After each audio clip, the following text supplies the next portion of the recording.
Hello, I'm Tessa, and today I will be reading pages I selected that I think hold importance in The Nickel Boys by Colson Whitehead. This novel is based on the real history of an abusive reform school located in Florida in the 1960s United States. It follows a young boy named Elwood Curtis as he navigates through injustice, racism, and fights for survival. For section 1, I selected 4 pages, pages 14 through 17, when encyclopedias were left behind in a hotel room by one of the guests. The staff made it into a contest where Elwood has to earn the right to use the books by doing extra dishwashing work. Elwood works very hard to try and prove himself, even though that the encyclopedias turn out to be fake. Elwood was 12 when the encyclopedias appeared. One of the busboys dragged a stack of boxes into the kitchen and called for a powwow.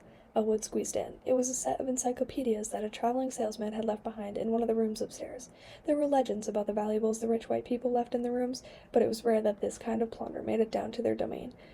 Barney, the cook, opened the top box and held up the leather-bound volume of Fisher's Universal Encyclopedia, A through B. He handed it to Elwood, who was surprised at how heavy it was. A brick with pages edged in red. The boy flipped through, squinting at the tiny words. Aegean, Archimedes, Argonaut, and had a picture of himself on the front room couch, copying words he liked. Words that looked interesting on the page, or that sounded interesting in his imagined pronunciations. Corey, the busboy, offered up his find. He didn't know how to read and had no immediate plans to learn. Elwood made his bed. Given the personality of the kitchen, it was hard to think of anyone who would want the encyclopedias. Then Pete, one of the new dishwashers, said he'd race him for it. Pete was a gawky Texan who started working 2 months prior. He was hired to bus tables, but after a few incidents, they moved him to the kitchen. He looked over his shoulder when he worked, as if he was worried about being watched, and didn't talk much, although his gravelly laughter made the other men in the kitchen direct their jokes toward him over time. Pete wiped his hands on his pants and said, "We've got time before the dinner service, if you're up for it." The kitchen made a proper contest of it, the biggest yet. A stopwatch was produced and handed to Len, the gray-haired waiter who had worked at the hotel for more than 20 years. He was meticulous about his black serving uniform and maintained that he was always the best-dressed man in the dining room, putting the white patrons to shame. With his attention to detail, he'd make a dedicated referee. 2 50-plate stacks were arranged. After a proper soaking supervised by Elwood and Pete, 2 busboys acted as seconds for the stool, ready to hand over dry replacement rags when requested. An outlook stood at the kitchen door in case a manager happened by. While not prone to bravado, Elwood had never lost a dish-drying contest in 4 years, and wore his confidence on his face. Pete had concentrated air. Elwood didn't perceive the Texan as a threat, having outdried the man in prior competitions. Pete was, in general, a good loser. Len counted down from 10, and they begun. Elwood stuck to the method he perfected over the years. Meticulous and gentle, he'd never let a wet plate slip or chipped one by setting it on the counter too quickly. As the kitchen men cheered them on, Pete's mounting stack of dry plates unnerved Elwood. The Texan had an edge on him, displaying new resources. The onlookers made astonished noises. Elwood hurried, chasing after the image of the encyclopedias in their front room. Len said, "Stop." Elwood won by 1 plate. The men hollered and laughed, and traded glances, whose meaning Elwood would interpret later. Harold, one of the busboys, slapped Elwood on the back. "You were made to wash dishes, Slick." The kitchen laughed. Elwood returned volume A through B to its box. It was a fancy reward.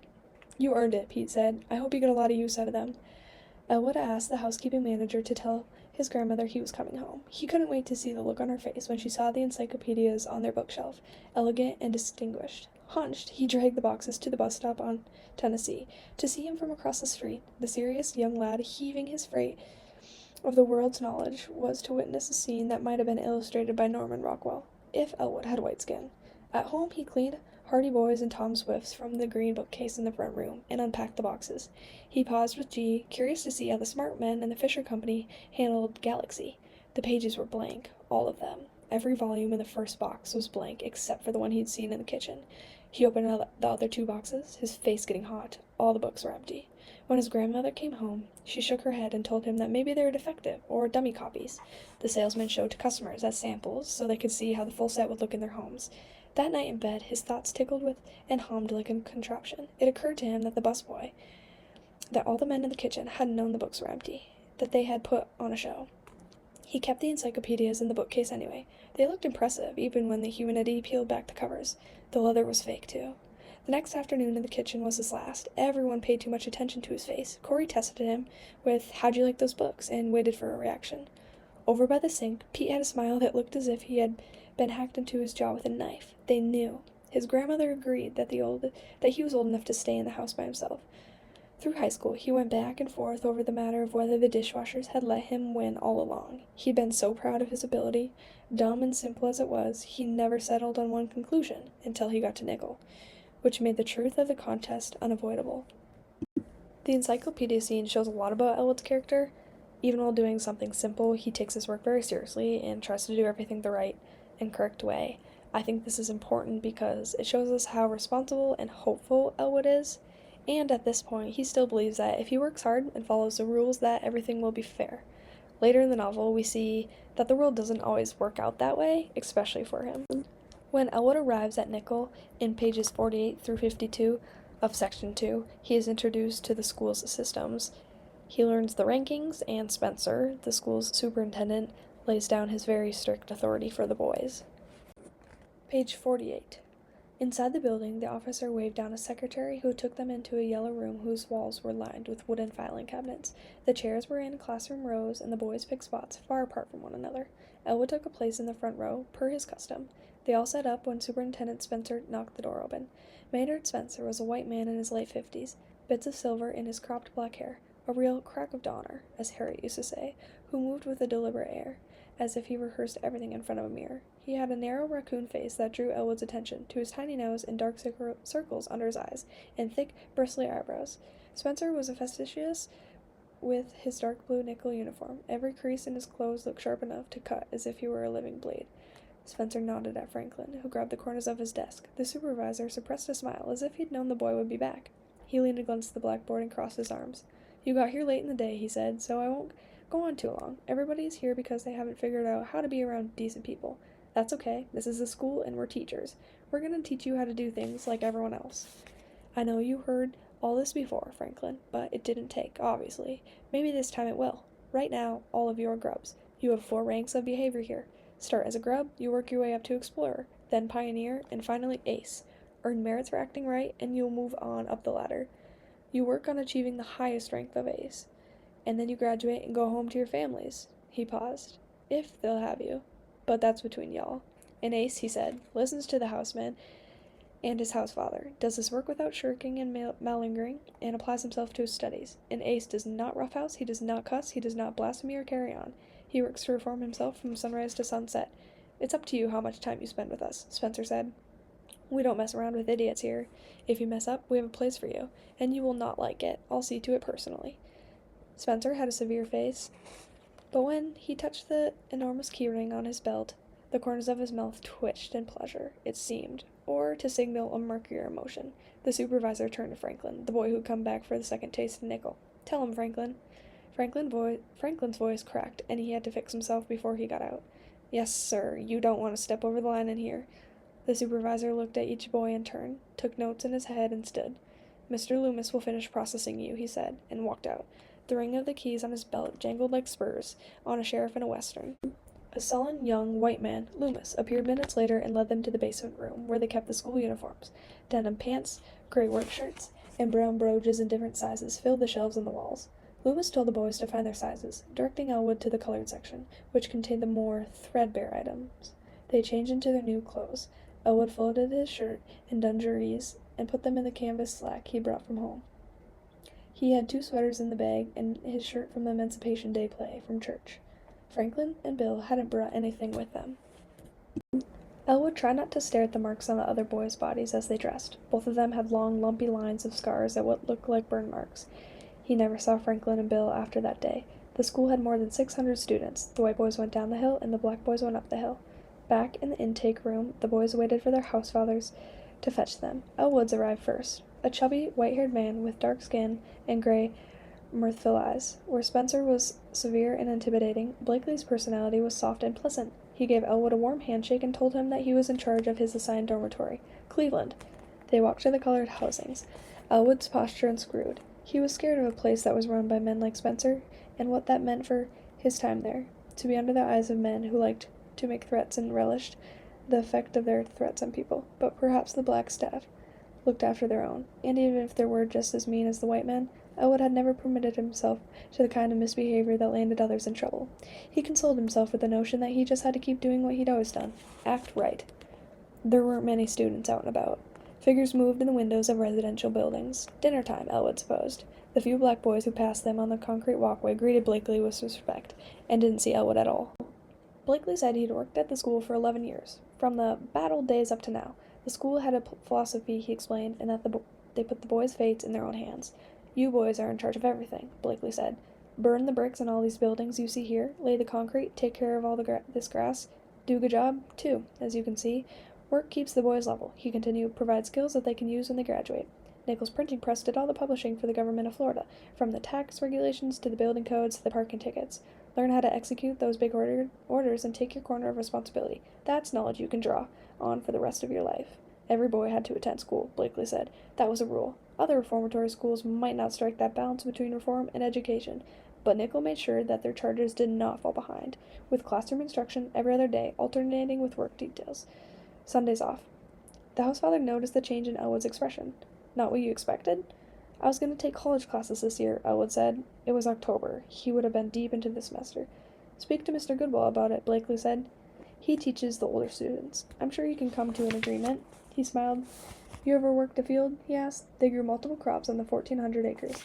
Limes, sweet potatoes, watermelon. I came up on a farm, Blakely said. A lot of these kids. It's their first time taking care of anything. Yes, sir, Elwood said. There was a tag or something in his shirt. It kept sticking him in the neck. Blakely stopped. He said, You know when to say, yes, sir, which is always. You'll be fine, son. He was familiar with Elwood's situation. His intonation swaddled the word of euphemism. A lot of these boys here, they gotten over their heads. This is an opportunity to take stock and get your head right. Cleveland was identical to the other dormitories on the campus. Nickel brick under a green copper roof, surrounded by box hedges that clawed out of the red soil. Blakely took Elwood through the front door, and it was swiftly clear that the outside was one thing and the inside another. The warped floors creaked incessantly, and the yellow walls were scuffed and scratched. Stuffing dribbled from the couches and armchairs in the recreation room.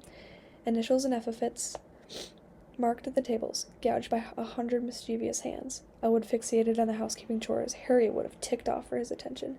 The fuzzy halos of finger grime around every cabinet latch and doorknob, the balls of dirt and hair in the corners.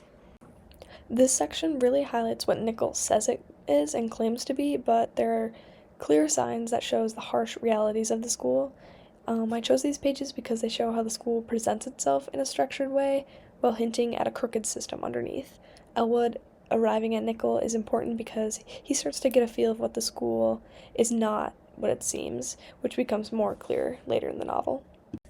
In Section 3, pages 144 through 146, and page 154, Elwood comes up with ways out of Nichols. Some are harsh, like death, or you can be set free by your merits and good behavior. Page 144. There are 4 ways out of Nichols. 1. Serve your time. A typical sentence fell between 6 months and 2 years, but the administration had the power to confer a legal discharge before then at its discretion. Good behavior was a trigger for legal discharge, if a careful boy gathered enough merits for promotion to ace. Whereupon, he was released into the bosom of his family, who were very glad to have him back, or else winced at the sight of his face bobbing up the walk, the start of another countdown to the next calamity. If you had a family, if not, the state of Florida's child welfare apparatus had assorted custodial remedies, some more pleasant than others. You could also serve time by aging out. The school showed boys the door on their 18th birthday. Quick handshake and pocket change, free to return home or to make their way in the indifferent world, likely shunted down one of the life's more difficult trails. Boys arrived, banged up in different ways before they got to Nichols, and picked up more dents and damages during their term. Often graver missteps and more fierce institutions awaited. Nichols boys were before, during, and after their time at the school, if one were to characterize the general trajectory. 2. The court might intervene. That magic event. A long-lost aunt or older cousin materialized to relieve that the state of your wardship. The lawyer retained by dear mom, if she had the means, urged mercy on account of changed circumstance. Now that his father's gone, we need a breadwinner in the house. Perhaps the judge in charge, a new one, or the same surpass, stepped in for his own reasons. Like money changed hands. But if he had been bribed money, the boy wouldn't have been cast into Nichols in the first place. Still, the law was corrupt and capricious in various measures, and sometimes a boy strolled out through what passed for divine intervention. 3. You could die of natural causes, even if abetted by unhealthy conditions, malnutrition, and platinous constellation of negligence. In the summer of 1945, one young boy died of heart failure who was locked in a sweatbox, a popular corrective at that time, and the medical examiner called it natural causes. Imagine baking in one of those iron boxes until your body gave out. Wrong. Influenza, tuberculosis, and pneumonia killed their share, as did accidents, drownings, and falls. The fire of 1921 claimed 23 lives. Half the dormitory exits were bolted shut, and the two boys in the dark third-floor cells were prevented from escaping. The dead boys were put in the dirt a boot hill or released into the care of their family. Some deaths were more nefarious than others. Check the school records, incomplete as they may be. Blunt trauma, shotgun blasts. In the first half of the 20th century, boys who had been leased out in local families wounded up dead sometimes. Students were killed while the unauthorized leave. 2 boys were run over by trucks. These deaths were never investigated. The archaeologists of the University of South Florida noticed that the death rates of those who attempted multiple escapes were higher than those who did not. One speculates. As for the unmarked graves, they kept secrets close. Fourth, finally, you could make a run for it and see what happened. Some boys escaped into silent features under different names in different places, living in a shadow, dreading for the rest of their lives the day that Nickel caught up with them. Most often runners were captured, taken for the tour of the ice cream factory, and then ushered into a dark cell for a couple of weeks for attitude adjustment. It was crazy to run and crazy not to run. How could a boy look past the school's property line, see that free and living world beyond, and not complete a dash to freedom? To write one's own story for once, to forbid the thought of escape, even the slightest butterfly thought of escape, was to murder one's humanity. Page 154. There was a fifth way out of Nickel, according to Elwood. He cooked it up after his grandmother came on visiting day. It was a warm February afternoon, and the families gathered at the picnic tables outside the dining hall. Some boys were local, and their mothers and fathers appeared every weekend with sacks of food, new socks, and news from the neighborhood. But the students came from all over the state, Pensacola to the Keys, and most families had far to travel if they wanted to see their wayward sons. Long trips on stuffy buses, warm juice and sandwich crumbs tumbling from wax paper onto laps. Work intervened, distance made visits impossible, and there were some boys who understood that their families had washed their hands on them. On visiting day, after services, the housemen informed the boys whether or not anyone was coming up the hill, and if no one was coming, the boys bruised themselves on the playing fields or found distractions in the tables of the wood shop or in the swimming pool. White kids in the morning, colored kids in the afternoon, and averted their eyes from their reunions up the hill. In these pages, it shows Nickel as a place where there's ultimately no real escape, and even freedom feels far away. Whitehead does a really good job about using harsh ideas like death as a way to show how trapped Elwood feels and how unfair the system is. I think it's important because it shows Elwood is realizing the truth about Nickel, where his hope is all limited and survival is what matters most. In the beginning of the epilogue, the novel follows Turner as he's in New York City living under the name of Elwood Curtis. Nickel Academy investigation was in the papers for unmarked graves being found at the school. This brings back painful memories for Turner that he's tried avoiding for many years. Epilogue, pages 202 through 205. He was due for a new driver's license now that he shaved his head every other day. He didn't resemble the picture, the old him. Once he got to Tallahassee, he wouldn't need this license anyhow. It was history. When the owner of the diner asked him his name, 2 weeks out of Nickel, he said, Elwood Curtis. First thing that popped into his head. It felt right. He used the name from then on, and anybody asked to honor his friend, to live for him. Elwood's death made the papers. He was a local boy who couldn't escape the long arm of the law. That Turner's name in black and white newsprint as the other escapees. Up youth. No description apart from that. Another black boy causing trouble, that's all you needed to know. Turner hid out in Jamie's old stomping grounds, the railroad yards in All Saints. He risked one night at the depot and then hopped on a freight north, working here and there, restaurants, day labor, construction, up the coast, eventually New York City, where he stayed. In 1970, he went back to Florida for the first time and requested a copy of Elwood's birth certificate. The downside of working with sketchy dudes on building sites and greasy spoons was that they were sketchy, but they also knew shady things, like how to get a birth certificate from a dead man, dead boy, date of birth, name of parents, city. Back then it was easy, before Florida wised up and put all those protections in place. He put in for a social security card 2 years later, and it arrived in the mailbox, sitting on top of an A&P flyer. The printer behind the airline counter chattered and whirled. "You have a good flight, sir," the attendant said. She smiled. "Anything else?" He woke up. "Thank you." Lost in that old place. His first visit to Florida in 43 years. That place reached right through the TV screen and yanked him back. Millie got home from work late last night, and he gave her the 2 articles he printed out on nickel and the graveyards. "That's horrible," she said. "These people get away with everything." According to one of the pieces, Spencer had died some years before, but Earl was still kicking around. 95 years old, all of them wretched. He was retired and such a well-respected member of the Eleanor community. In 2009, they bestowed their Good Citizen of the Year award to him. In the newspaper photo, the old supervisor leaning on a cane on his porch. But his cold steel eyes gave Turner a shiver. "Did you ever hit the boys 30 or 40 times with a strap?" the reporter asked. "That is simply not true, sir. I swear on my children's lives, just a little discipline," Earl said. Millie gave him back the articles. "You know that old cracker beat them boys. A little discipline." She didn't get it. How could she? Living in the free world her whole life? "I used to live there," Turner said. His tone, Elwood, like testing the ice to see if it would bear her weight. "I was at Nickel. That's the place I told you I was in juvie, but I never said the name." "Elwood, come here," she said. He sat on the couch. He hadn't served his time, as he told her years ago, but ran. Then he told her the rest, including the story of his friend. His name was Elwood, Turner said. They were on the couch for 2 hours, not counting the 15 minutes halfway through that she spent in the bedroom and closed the door. "I have to go, I'm sorry." She returned, her eyes rubbed red, and they picked it up. In some ways, Turner had been telling Elwood's story ever since his friend died. Through the years and years of revisions, of getting it right, he stopped being the desperate alley cat of his youth and turned into the man he thought Elwood would have been proud of. It was not enough to survive. You have to live. He heard Elwood's voice as he walked down Broadway in the sunlight, or at the end of a long night, hunched over the books. Turner walked into Nickel with strategies and hard-won dodges and a knack for keeping out of scripts. He jumped over the fence on the other side of the pasture and into the woods, and then both the boys were gone. In Elwood's name, he tried to find another way. Now, here he was. Where had it taken him? Millie said, "You're falling out with Tom, moments from 19 years resolved into fine grain." It was easier to focus on details. Small things stuck and kept her from taking in the entire picture. His fight with Tom, who worked with him at the first moving job. They'd been friends for a long time. It was the 4th of July barbecue out in Port Jefferson at the man's own house. They were talking about some rapper who had just got out of jail for tax evasion, and Tom said, "Don't do the crime if you can't do the time," singing it like the open credits to an old cop show. "That's why they didn't get away with it," he said to Tom, "because people like you think they deserve it."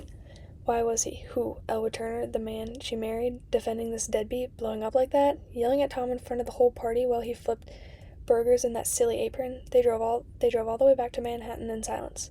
Other small things. Him walking out of movies with no explanation beyond "I'm bored" because of the scene of violence, of hopelessness, abducted him and took him back to Nickel.